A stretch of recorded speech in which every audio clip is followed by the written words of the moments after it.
How's everybody feeling? Good, good. I'm really glad to be here. I'm glad that you guys are here to give you guys a little background of kind of who I am and what I'm doing. For the past 11 years, I have run a digital marketing agency. We started in Royal Oak, we're in Troy now. We built it up to about a 20-person shop, but primarily we are helping B2B companies essentially generate more traffic, generate more leads, more demand, and essentially more sales. So we work with a lot of companies in growth mode, and we integrate with a lot of sales and marketing teams. When I started it out, this started from nothing, from basically Google AdWords in 2008, when before really anybody knew what Google AdWords was, I was calling dealers and saying, hey, Mr. Dealer, I Googled F-150 and your competitor showed up and you didn't, and everybody took a meeting. Well, we took this and it was first, oh, thanks, Nick, you're getting me a lot of clicks. Well, then it turned into, okay, but how many visits are we getting onto our website? And then that conversation wasn't good enough, and it was, how many leads are we getting from these visits? So how many phone calls are we getting? Then it came to, how many sales are we getting from this? Yeah, we're getting phone calls, but how many sales are we getting? So I kept going. We kept going. So now what we have, SS Dig, is basically a full service, all-encompassing digital company. So I have a question for everyone, and I'm the one that sent the survey. So everybody that answered it, I thank you very much. How many salespeople do we have here today? Great. How many marketing people do we have here today? So here's problem number one that I'm seeing, is that marketing people, for the most part, are coming to these events, coming to these trade shows, reading all these great things about marketing, and leaving leadership in the sales team completely out of the loop on all of it. So we come to things like this and get great ideas and go back to the office all excited, but there's no buy-in. There's no buy-in because they weren't involved.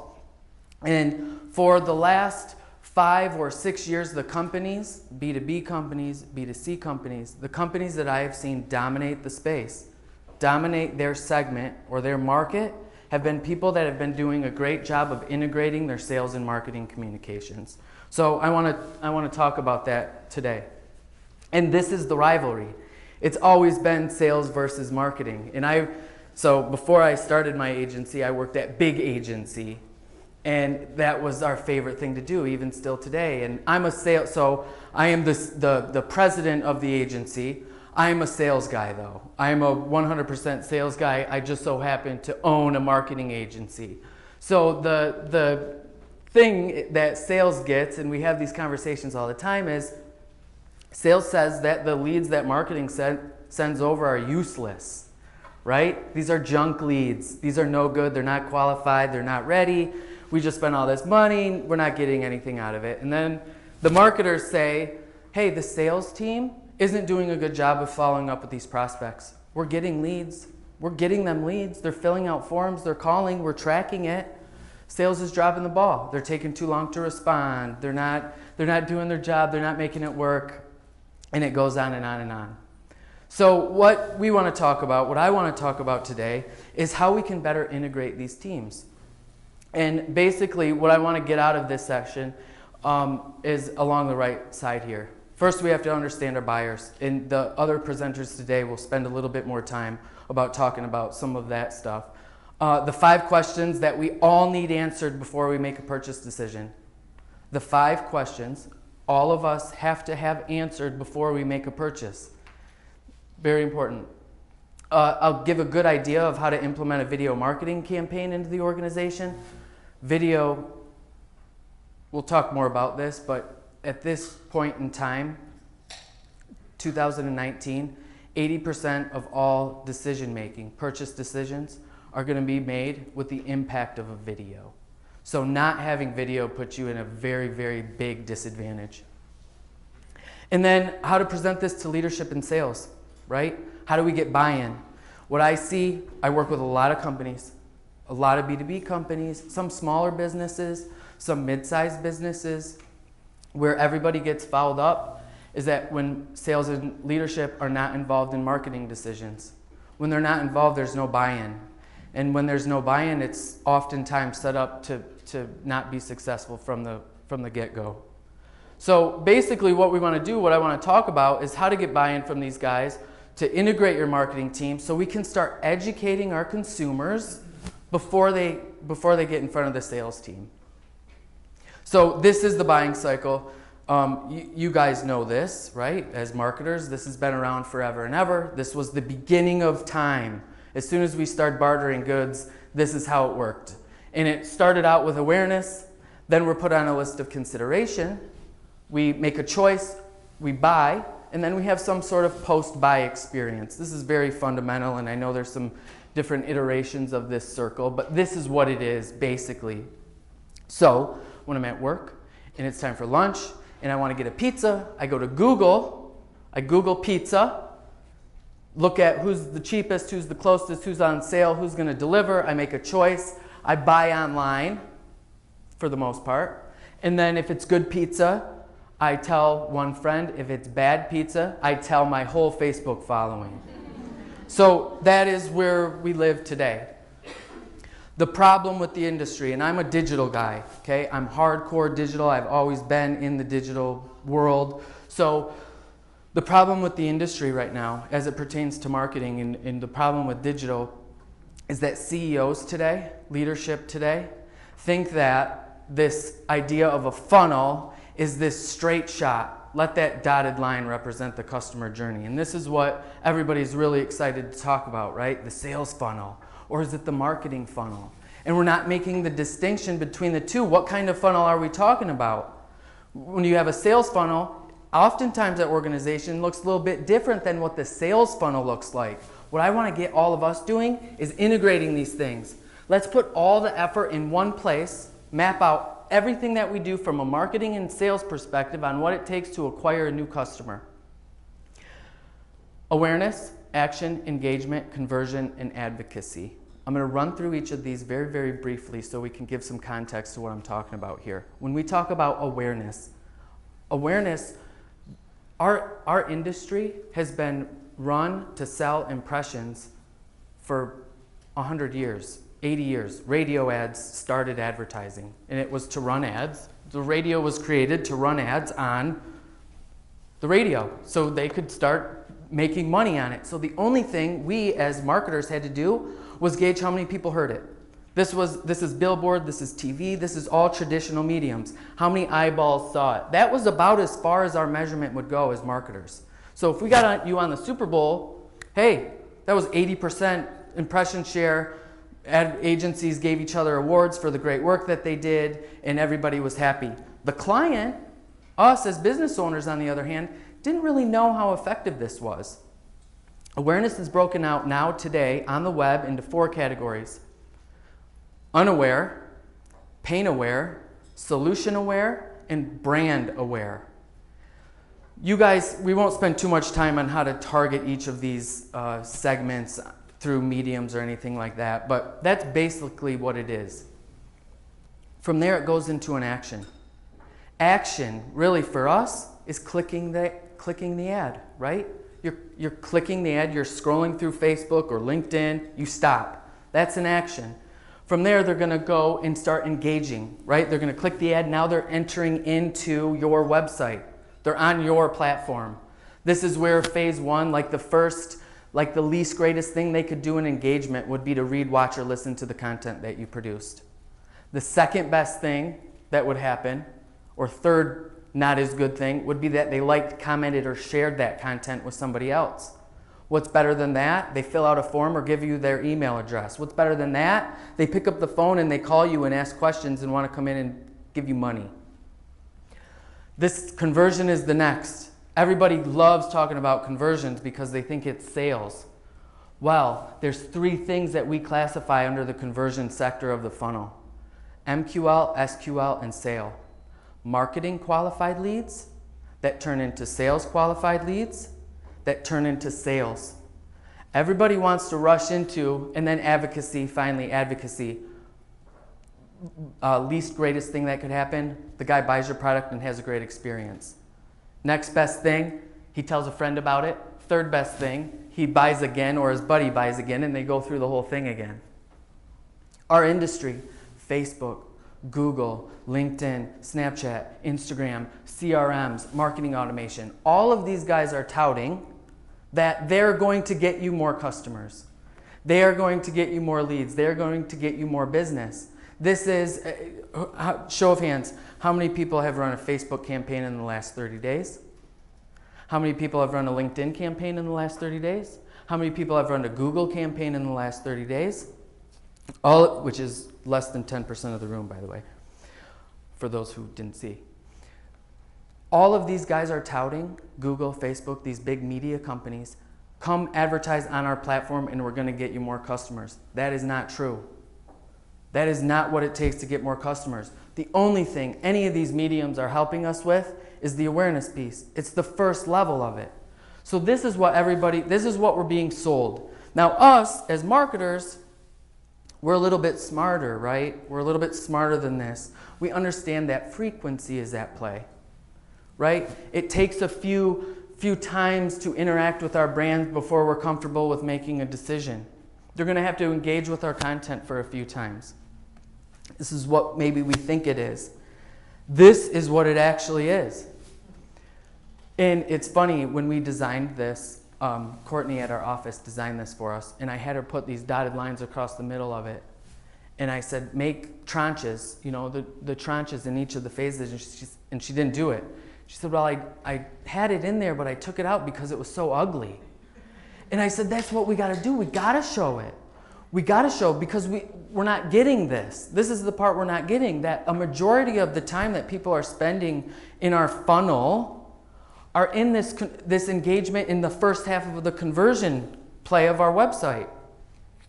So where we have to get to is a really, really good position to be define what your sales and marketing funnel looks like. And that needs to come with collaboration from your sales teams. Your sales team have a gold mine of information about your customers. I was just in a client meeting the other day, and it's a sales-driven organization, self-proclaimed sales-driven organization, which is cool, totally cool, right up my alley, sales run, awesome. The term smile and dial came up the other day. They have a pretty large sales staff, 30, 40 guys that are completely concentrated on generating sales. So leadership, they better hit those contacts, right? We got to get these guys out there. We got to get them pounding the pavement. We got to be setting them up with meetings. Meanwhile, all of these marketing efforts that the marketing team is doing are not correlating whatsoever with the conversations that the sales team are having. And I see this all the time, and not just with B2C companies, mainly B2B companies. Us as marketers are spending way, way too much time and too much money throwing people into the top of this funnel. So when leadership comes and says we got to do more, we got to get more impact from our marketing efforts, we got to get more eyeballs, we got to get more of this, and we say we need more money. You want to get more results from what we're doing? We need more money. You're cutting my budget, you're cutting my budget, you're cutting my budget. What I want to implore everybody to do here, for everybody to think about, is that the majority of the time, resources, energy, budget that you guys are throwing should not be in boosting Facebook posts, running LinkedIn campaigns, or anything of the sort. It needs to be on your own domain, on your own property, and that primarily is through content development. We are living in an age, and I get super, super excited about this. I have 2 young daughters, and I think a lot, like, when I get older, 20 years from now, 30 years from now, what this time is. Like what this is going to be like to them, to be able to tell them stories of what it was like today. We are living in a place where, 20 years ago, those top numbers on the big boards at the stock exchange, those companies stayed there for 15 years on average. Today, those companies are staying there for 15 months. And there's a new rule book being created today. And a majority of this falls in the relationship that you have with your sales department and your ability to create content that your customers actually care about. So where I want to see this go, and it's super interesting too, because what we do is, as marketers, we're in charge of like getting the impression, creating the ad, okay, we'll get the website and make sure the forms work and create the content. But then once it goes to MQL, meaning maybe there's they fill out a form or they submit their email, marketing team goes like this, done, sales, hey sales, we got you something, come get it. That's not it. That's not it. That's a handoff. And with your businesses, with the companies, I tell my team all the time, guys, I don't care. We create content. We're creating content right now. Natalie's here to create more content for us. We have to do this all the time. We're talking about running a campaign. And I want to be direct. I want to turn people off just as much as I turn people on. I want people to know if they're not a fit for SS Dig, there is a difference between a 20-person ad agency like us and a 2-man shop that's working out of the garage. A lot of differences. Capabilities, price, all of these things. I don't want to hide that. Of course I'm going to be double the price of the guy working out of his house. I have to be very, very clear so we get into some of these meetings about developing content. And it's, hey, we got to be careful. What if we're going to turn away, like, we might turn off some guys. Like, we don't want our competitors to see this, or we're going to scare off people. I'm only trying to be famous to 1,100 businesses and the 4 people at each of those businesses. Everybody else can just go by. This is where we have to put our effort. Many cases too, my business with your guys' majority of your businesses, phone calls, you know, when you're handing off MQLs, marketing qualified leads to salespeople, a lot of those times, phone call 1 and phone call 2, they could still very well be a marketing qualified lead, not a sales qualified lead yet.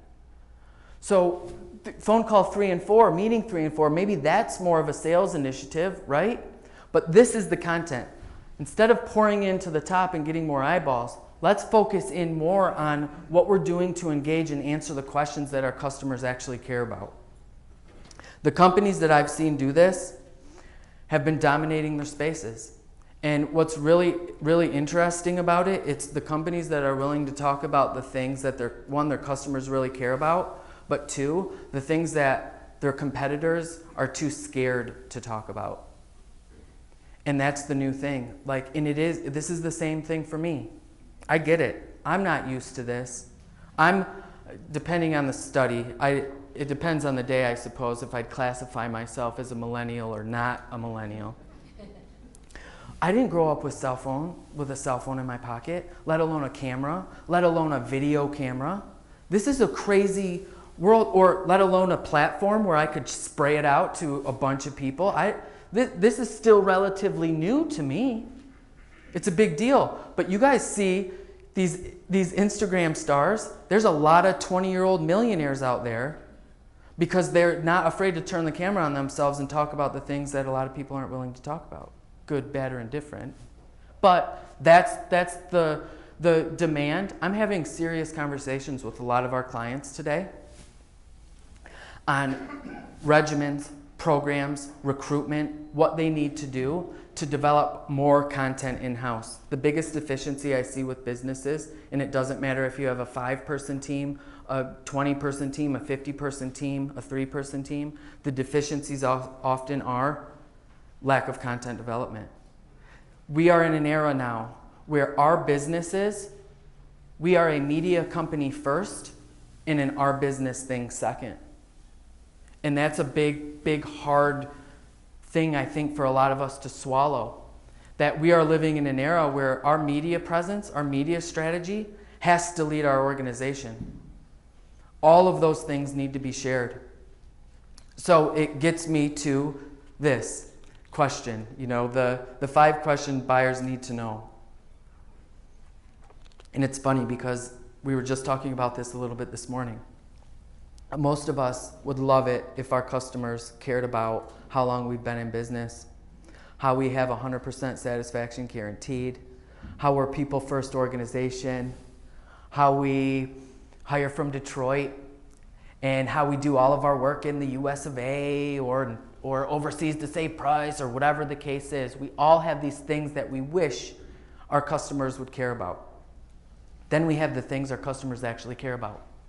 And too many of us, from a strategy standpoint, are playing it safe by creating content based on what we think our customers want instead of what they actually want. And this is what it is. How much is it? What are the problems associated with it? How does it compare to others? What are people saying about it? And what's the best about it? Anytime that we make and I want to spend a little bit of time talking about price, and especially in the B2B market, Nick, we can't really talk about price because it's super custom and it's different for everybody, and we really don't want our competitors to see it, and blah blah blah blah blah blah blah. Scrap that. Scrap all of that. If you are in an industry or a business where it is hard for you to tell exactly what the price is going to be, let your customers know. Let them know why. If you guys are in the upper, and that's the thing I hear a lot too about guys that are higher priced. Oh, we're too higher priced than our competitors, so we don't want to say. I talk to organizations that say we don't want to mention price at all until our sales team or our sales guy is on the 18th meeting with the prospect. I talk to other companies that say, hey, we want to let people know right off the gate that we're at the high end so we can weed out the guys. You see the difference? You see the impact and how that would change your business if you were qualifying your sales team leads 5% better? The thing that, and I'll give you a little example. SSDig, to buy the keyword like digital marketing agency or SEO agency, these are like $30, $40 per click keywords. Now, if I was thinking impression based, okay, how many people are aware? If I didn't have this 1,100 people, be famous to 1,100 people mentality, I would see $40 a click and say, we can't play this game. Let's go somewhere else and get way cheaper impressions. What I know though, is that every 25th click is going to lead to a new business meeting. And for every new business meeting I'm on, I'm going to close 40% of those. Video content that his consumers actually care about. So this is what you got to do. Go back after today, meet with your sales team. And what we found when we did these exercises was that when we went to sales teams and said, hey, what percentage of the questions that you get when you go on to sales calls are the same questions? And these guys said about 80%. So we're dialing and smiling, sending our sales team on all these appointments to go and answer basically the same 80% of questions that could be answered in some format on a video on our website. So go back, get those 8 to 10 questions. Get those 80% questions of what your sales team, what are the questions that are being asked in meeting 7? And let that be the foundation of the content, of the advertisements, of the marketing collateral that you put into early phases of your customer journey, early phases of the funnel. All that stuff that we're scared and we want to talk about in meeting number 4 when we think they're really close to the end of the game to sign the deal. Let's bring all that content to the top of the funnel, to the front of our business, to the top of our advertisements, and lead with it. And I promise you, if you take 100 leads and you're going to say, oh, 20 of them we're going to get rid of because they're going to know we're not a good fit off the gate, what do we care if our conversion rate went from 3% to 8%? If I'm going on 100 meetings and only getting 1 deal, but I can go on 80 meetings and get 4, we would all take that. That's the thing with the web. The biggest challenge I think that I've seen companies have, in particular B2B organizations, is the transparency required that we have to give to our brands now. Our consumers on the internet are so savvy, and all of them are doing research on the web. All of them are doing research on LinkedIn. They're all looking at your LinkedIn profiles before making a purchase decision. They're all looking at your website to make sure you're legit. They're all going to your Facebook pages, your Google pages, and seeing what other people are talking about. And you have 2 choices. You can be the foundation, you can be the voice, you can be the authority on those topics, or your competitors are. But I do think today we're in such an exciting time that no one's doing this. No one's doing it. So you don't even have to be in, this is not, BMW commercial full production status. I mean, put the tripod on the floor and go. Start delivering content that your consumers care about. Get it out there. We are very, very forgiving on the web for quality, not for transparency. One of my favorite examples when you talk about these things that people care about, what our customers actually care about. You go to a restaurant, a new restaurant. You haven't been there before. You look on the menu. Lobster's on the menu. It says market price. You're on a date. You want to get the lobster. You can't ask what the price is, because if you ask what the price is and don't order it, you're going to look cheap. But you can't order it without knowing what the price is, because it could be a $10,000 lobster for all you know. It's got zero to do with the price of the lobster. It's got everything to do with the fear of the unknown. We don't know. So we're not going to order it. We're not going to say anything about it. We're just going to go on to the next thing. Get the burger because we know what it is and we know how much it is, and that's what it is. Anytime that we're withholding information that our clients need to know, our customers need to know, puts a seed of doubt inside of us and makes that next step even harder. It's retreat mode. It's that fear-based mentality. And if we could get rid of that at the early phases, early on in our customer journey, I promise you, you're going to go on more successful calls. You're going to be on more success. You're going to have more successful marketing campaigns, and you'll get increased budgets, which leads me to reporting this to CEOs. So this is it. I mean, that's the you know, and I like to make fun of CEOs as much as possible. Very important roles in many, many ways. But these guys don't get it, right? They don't get it. And when you start talking to these guys, even sales guys, about the importance of LinkedIn or the importance of Facebook, and like everyone in this room should be posting 100 pieces of content a week. Everyone in this room, your organization should be posting 100 pieces of content per week. I bet you guys aren't even probably producing 100 pieces of content a month. This is what's required. So there's a stat from the beginning of time. This is man writing on stone until I think the year 2008. All of that content, we produce the equivalent amount every single day. Have you guys heard this? Larry Page, I think, from Google gave it. You can look it up. Every single day, we're creating as much content through the internet as we did for the first 2,000 years that we have on record. Because of that, the barrier to entry, you don't need a $20,000 video camera, but you better be getting words on paper. And words on paper, words on a podcast, you know, voice on a podcast, video, whatever your thing is whatever your thing is. Whatever you're into, that's where you got to go first, but you have to get this content out there. You have to produce this content. This is the issue, right? The leadership in CEOs, dude, I need a Facebook page. Like, you guys, our business is hand-to-hand, eye contact relationship. They are absolutely right. There's no doubt about that. I think we're a solid, especially with this industry, our industry, we are a good 25 years away from automating a lot of what we do. Though I was listening this morning that they're sending Mini Coopers across the country in 6 weeks, fully customized.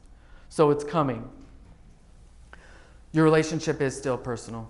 Relationship is important. Establishing a relationship through marketing is very important. But the stepping stones that you can take before you sit down, I worked with for a lot of years, I worked with a guy that owned a door company, like pretty front entry doors and a lot of residential stuff. About 7 or 8 years ago, he made a video in his garage of him replacing the screen on this window. And this door, I'm sorry. This door was like a really popular door that everybody had. He made a video on his old iPhone, set it in the corner, backed it up, worked through the install process of how to fix the screen. Till this day, people are coming in to the store. Oh my gosh, you're Brad. You're Brad from the video. he laughs to me about it because he says to everyone, guys, I just set up my camera in the corner and like shot this how-to thing. But the feeling, Marcus Sheridan writes about this in his book. When he first just sold pools, Mom, Dad, the pool guy's here. Because the kid knew if they might be getting a pool, so the kid was excited. After a while it was, Mom, Dad, the guy from the video is here. Couple months of running contact. Mom, Dad, Marcus from the video is here. When he's going into these sales calls, when we're going into these meetings and it's Marcus, the guy from the video, Brad, the guy from the video, versus John, the guy that's been cold calling me that I'm finally taking a meeting with because he's been bugging the heck out of me for the past 7 weeks, those meetings are very, very different. And that's what we have to get involved with. So, a few more minutes. How do we report this? How do we show this? How do we package this to leadership? You may have heard the term multi-touchpoint attribution. No? Yes? Not really. Multi-touchpoint attribution, as it pertains to the web, like I was saying in the olden days of media, you run an ad, 50% of my advertising doesn't work, I just don't know what 50% it is. We have all heard that. With the web now, we've allowed the opportunity to attribute value to each touch point in the customer journey. So we can start seeing what these lifetime cycles look like with our customers. This is pretty advanced, gets pretty crazy, but you don't have to be crazy. Start out with these 4 basic principles on what you should do. In all of your marketing, if you can't answer these 4 questions, do not do it. If you can't answer these 4 questions with your initiative, don't do it. Now, I'd beg to say that you can advertise in any way that you want, just make sure that you can track it. It's not that you can't do billboards or you can't do trade shows or you can't do TV, because you can track it all. Budget. How much budget are you getting to run the campaign? Lifetime customer value. What is the average lifetime customer value of your product? In this instance, $2,000. Guy buys 4 times a year, $500 a pop. That's pretty much how our business works. He's worth $2,000 to me. This is a huge one. Visitor value. How much monthly traffic? How much monthly sales is your organization getting? Not monthly internet sales. Monthly sales total. I'd be very, very hard pressed to find an organization today that doesn't have one or many of their touch points or their customers interacting with their brand digitally. So to say, oh, those were my customers, oh, those were my referrals, oh, I had those before, blah, blah, blah, blah, blah. No. Total number of sales per month divided by the total number of visits that your website receives per month. Total sales divided by total visits will give you a visitor value. So in this example, it means that every single visitor that we get to our website is worth $2.70 to us. This is huge information to know.